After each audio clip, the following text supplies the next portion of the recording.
नमस्कार, मी पंजाब डक. आज आहे 22 जून 2026 आणि या ठिकाणाहून खास करून आयल्यानगरच्या ह्या करंजी घाटातल्या शेतकऱ्याला एक अंदाज देणार आहे. कारण की त्यांचे फोन आले की आमच्या भागामध्ये पुण्याकडे पाऊस सुरू झाला, आमच्याकडे अद्याप आला नाही. तर ह्या करंजी घाटातल्या संपूर्ण भागातल्या शेतकऱ्याला पाथर्डी तालुक्यातल्या आयल्यानगर जिल्ह्यातल्या शेतकऱ्याला सांगू इच्छितो की आज मतदार 22 जूनला म्हणजे आज रात्रीच्याला तुमच्या भागामध्ये चांगला जोराचा पाऊस सुरू होणार आहे. आजपासून तर चांगला जवळपास 5 जुलैपर्यंत चांगला पाऊस बरसणार आहे आणि तुमच्या इकडे जे छोटे छोटे तळे आहेत त्याच्यात देखील पाणी येणार आहे. म्हणून हा अंदाज लक्षात घ्यायचा. तुमच्या भागात दुष्काळ वगैरे काही पडणार नाही म्हणून हा अंदाज देखील लक्षात घ्यायचा.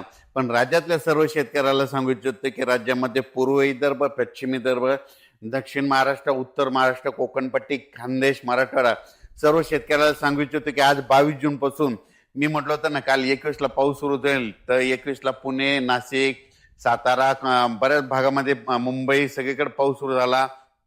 संभाजीनगरकडं देखील आता देखील जाफराबादला पडला. पण आता राज्यातल्या सर्व शेतकऱ्याला सांगू इच्छितो आज 22 जून पासून आजपासून राज्यातला पाऊस आणखीन वाढत जाणार आहे. 22ला 23, 24, 25 असं करत करत 5 जुलैपर्यंत सगळ्या राज्यभर पाऊस पडणार आहे. सगळ्या राज्यातल्या सर्व शेतकऱ्याच्या पेरण्या होणार आहेत. म्हणून हा अंदाज सर्वप्रथम शेतकऱ्यांनी लक्षात घ्यायचा. राज्यात ठिकठिकाणी म्हणजे आज 22 जून पासून ते जवळपास 5 जुलैपर्यंत सगळीकडे पाऊस पडणार आहे आणि सगळ्या शेतकऱ्याच्या पेरण्या सुरू होतील. म्हणून हे देखील लक्षात घ्यायचं. दुष्काळ वगैरे काही पडणार नाही. आणि सर्वप्रथम आनंदाची बातमी आणखीन सांगू इच्छितो की जुलैच्या म्हणजे 2 जुलै ते 20 जुलैच्या दरम्यान राज्यामध्ये अतिवृष्टी होणार आहे. म्हणून हा अंदाज लक्षात घ्यायचा. पुणे जिल्हा, त्याच्यानंतर कोकणपट्टी, त्याच्यानंतर मुंबई, उत्तर महाराष्ट्राकडे अतिवृष्टी होईल. मग त्या अतिवृष्टी झाल्यामध्ये जे कॅचमॅट एरियातले धरण आहेत, जायकवाडी धरण, त्याच्यात देखील पाणी यायला सुरुवात होईल. इकडे पुण्याकडे पडल्यामुळे तिकडे कोयना धरणाकडे देखील पाणी यायला सुरुवात होईल. त्याच्यामुळं हे देखील सर्व शेतकऱ्यांनी अंदाज लक्षात द्यायचा. आज दुपारनंतर जे पाऊस सुरू होणार आहे 22 जूनला, तर तुम्हाला सांगू इच्छितो आज लगेच काय होणार सगळीकडे महाराष्ट्रामध्ये काय होणार, पश्चिम महाराष्ट्र, कोकणपट्टी, त्याच्यानंतर इकडे मराठवाड्याकडे देखील येणार आहे, विदर्भाकडे देखील येणार आहे. म्हणजे जवळपास आज बराच भाग जवळपास व्यापून टाकणार आहे. म्हणून हा अंदाज लक्षात घ्यायचा. आजच्या पेक्षा आणखीन उद्या 23 तारखेला आणखीन 23 जूनला आणखीन बऱ्याच भागामध्ये व्यापून टाकणार आहे. 24ला 25 असं करत करत सगळीकडे वाटणार आहे. म्हणजे सांगायचं झालं तर विदर्भामध्ये सांगायचं झालं तर वर्धा, नागपूर, भंडारा, गोंदिया, चंद्रपूर, यवतमाळ, वाशिम, अकोला, बुलढाणा, अमरावती ह्या परिसरात देखील म्हणजे आजपासून पावसाला वाढायला सुरुवात होणार आहे. म्हणून हा अंदाज लक्षात घ्यायचा. विदर्भात मात्र 23, 24, 25, 26, 27च्या दरम्यान चांगला पाऊस बरसणार आहे. त्या शेतकऱ्याचे देखील पेरणी होणार आहे. म्हणून विदर्भातल्या 11 जिल्ह्यातल्या शेतकऱ्यांनी हा अंदाज लक्षात घ्यायचा.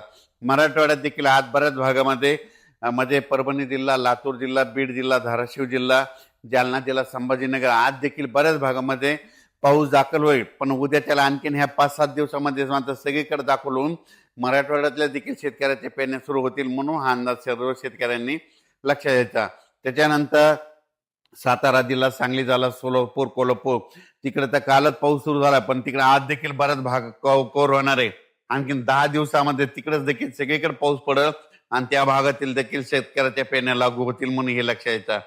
उत्तर महाराष्ट्राकडे नंदुरबार जिल्हा, धुळे जिल्हा, जळगाव जिल्हा, नाशिक जिल्हा, त्याच्यानंतर अहिल्यानगर ह्या परिसरातल्या शेतकऱ्याला सांगू इच्छितो की तुमच्या देखील आज म्हणजे 22 पासून ते 5 जुलैपर्यंत तुमच्याकडे सगळीकडे पाऊस पडणार आहे. सगळ्या शेतकऱ्याच्या पेरण्या लागतील.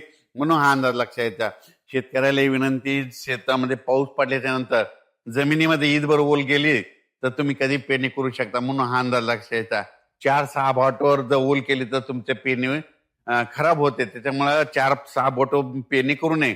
ईदवर चांगले ओल गेले त्यानंतर तुम्ही पेरणी कधी करू शकता. म्हणून हे शेतकऱ्यांना लक्षात घ्यायचं.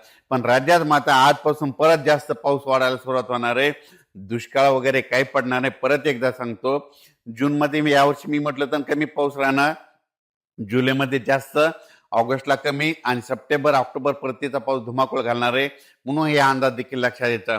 पण जुलै महिन्यामध्ये मात्र राज्यामध्ये ठिकठिकाणी अतिवृष्टी होणार आहे. म्हणून हा अंदाज सर्वप्रथम लक्षात घ्यायचा. परत कोणत्या कोणत्या भागात होणार आहे त्याचा सविस्तर अंदाज पुढच्या अंदाजात दिला जाईल. धन्यवाद.